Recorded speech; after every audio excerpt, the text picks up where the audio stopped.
Yo, it's your boy Keenon Rush, aka Keenon Man, the neighborhood black man. Go check out my new single, Can't You Tell? We just dropped a video. We're trying to take it to a new level. You can follow me anywhere at Keenon Rush. That's web, social, wherever you find music at. Vibe with the guy. Hey, we got Keenan's Able on the way. Please stay tuned. This is about to be a groundbreaking project for the kid. And you're watching the Mustafa Media.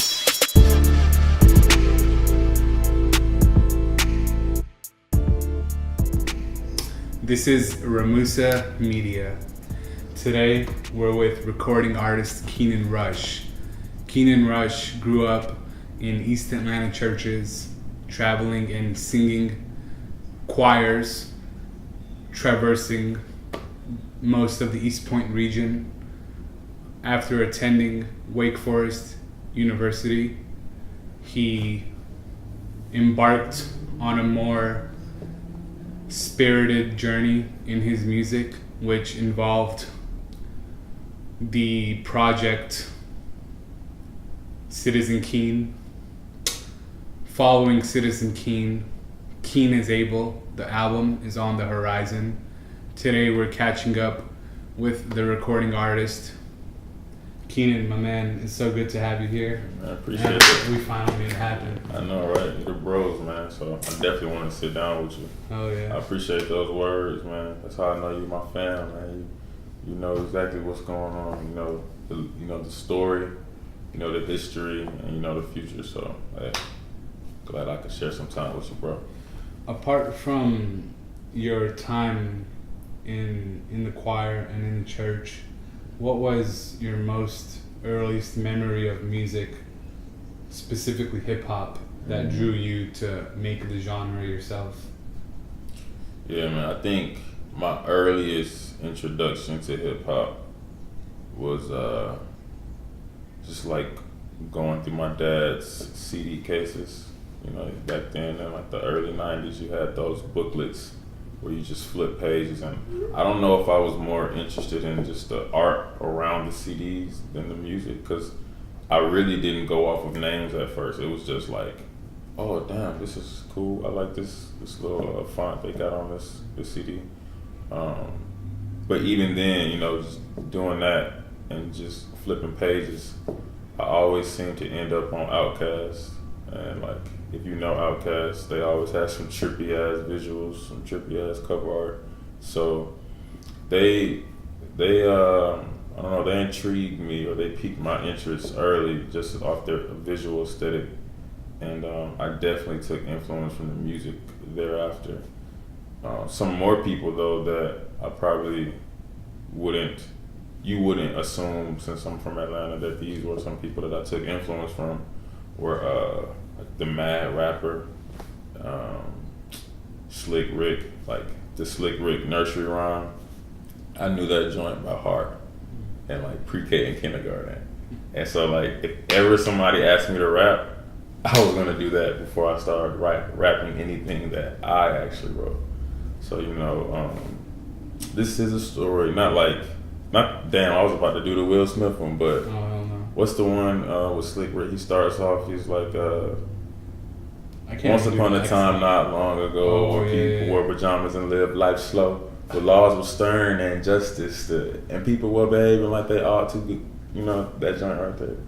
That's a classic. So that was an early influence. I think it also showed me how to tell stories, that narrative component to hip hop. So Do you have a musical family? yeah, for the most part, my uncle actually is a rapper. Like my dad's brother is a rapper. So shout out to Ro Donovan. Ro Mac is on the way. He's dropping an album too. So, you know, I definitely was around rappers early on. It wasn't uncommon for, you know, 4 or 5 of my cousins to be having a cipher at a cookout. Mm-hmm. And then, you know, my mom's side of the family wasn't as like creative in singing, but was definitely involved in the church enough that people sang a lot. So, you know, we had a family reunion, somebody would probably be singing a like actual A and B selection for the family reunion. We're not just eating it, you know what I'm saying? In your song, Rosebud, you said, black guys, we was baptized. We were bad guys. Yeah. In your song, Rackades, you mention, in your song PSA, you mention having a college degree. Why they hating on me. In your new song, Can't You Tell, you riff on this some more. What do you think is the common unifying message in your lyrics that center so much around blackness and the black male, the state of the black male in 2018? Yeah. I feel like that comes across a lot in your music. You harp on it a lot. You kind of, you're not afraid to go there. Yeah, I feel that. I think for me, you know, I'm really conscious of social constructs, normative behaviors. You know, I was an econ major in college, so like studying large scale patterns is something that I think I actually like to do. And I'm always thinking about what is impressed upon me to act a certain way, to make certain decisions, you know, to rock certain clothes, all of that. And I say that to say, you know, my music is just a manifestation or a revelation of my interest in like people like me and what we go through.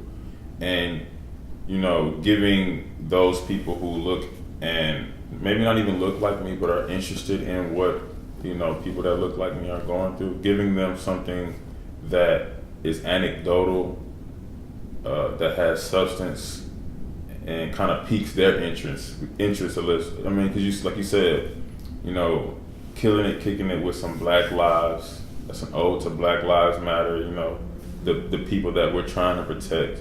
We were baptized. That is an act of protection. I'm trying to, you know, help you make it into a place that you wouldn't be able to make it to, or I'm trying to protect you from some danger that you wouldn't be able to avoid by baptizing you.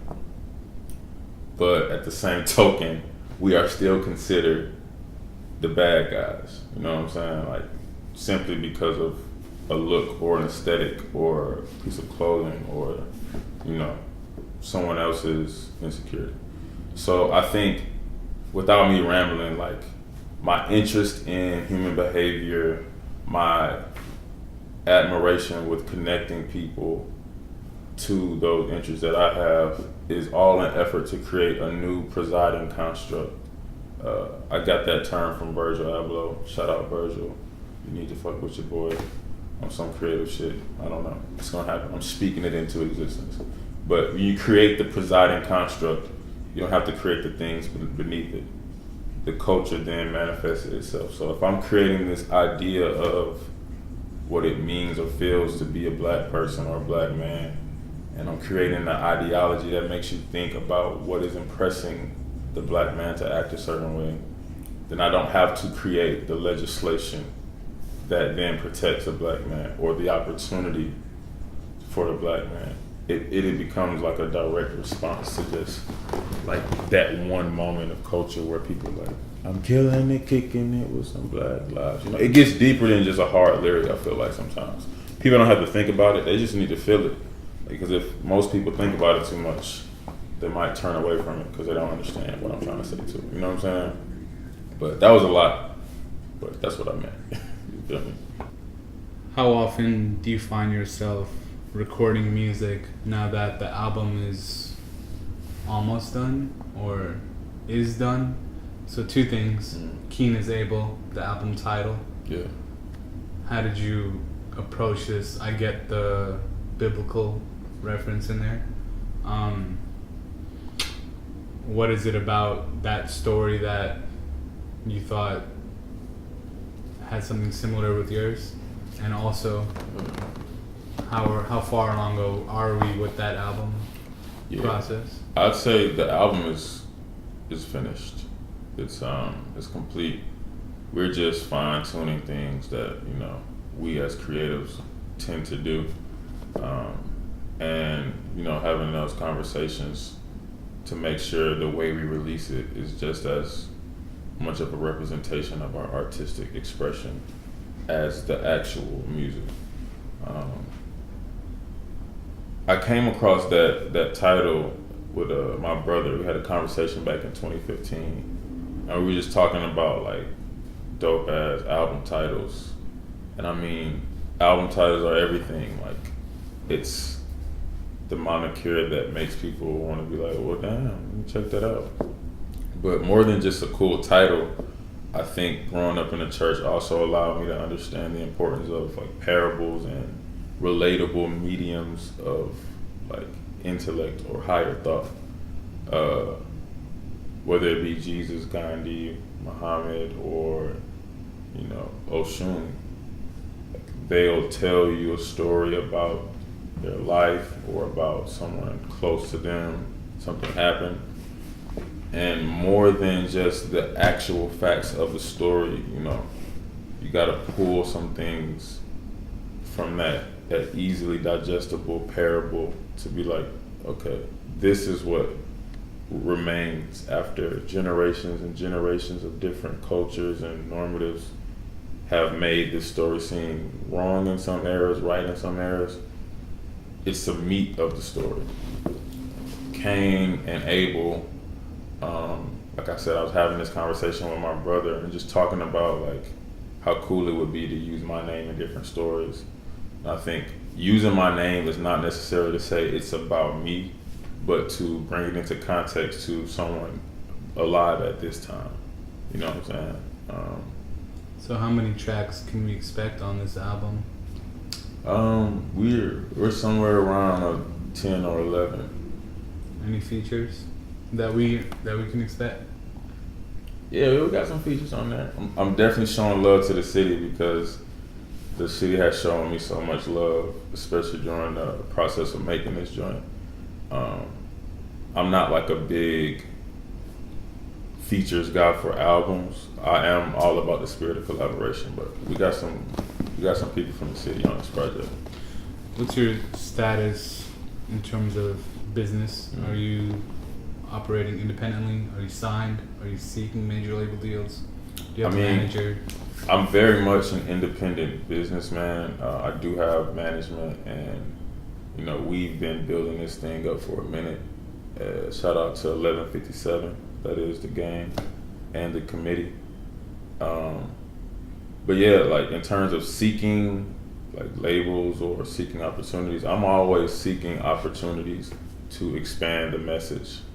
I don't know, I think it would be remiss to say that I wouldn't entertain a record deal, but that's not the goal. The goal is to take 1157 to a place, and to take what I want to do as an artist to a place where, you know, different entities want to tether themselves to the message that we got.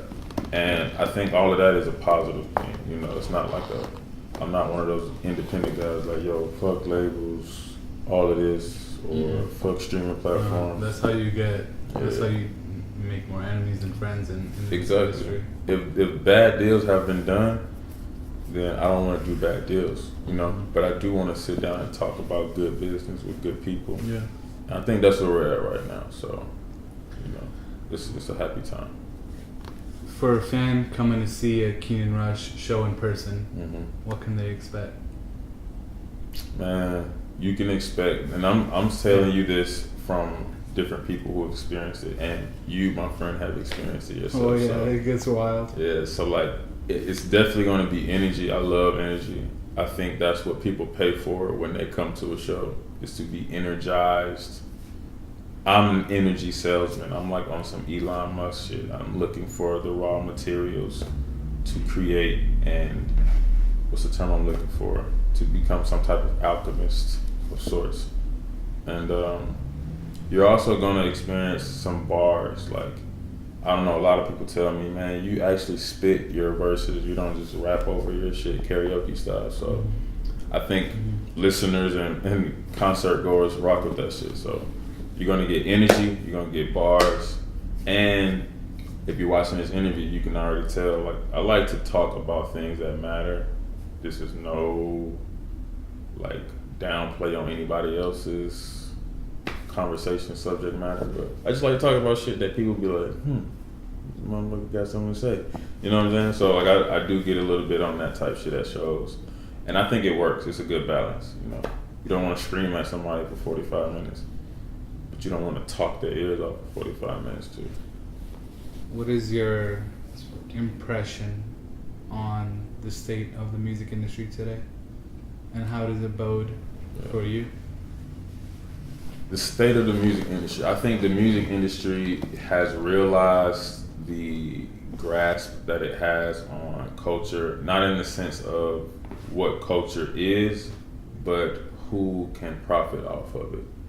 And depending on where you're at in that whole era or genre or industry is a good thing or bad thing. But yeah, like, to sell widgets, companies know they need to be involved with this culture. And the music industry knows and kind of has it down to a T. So good music is being made, good marketing is being seen.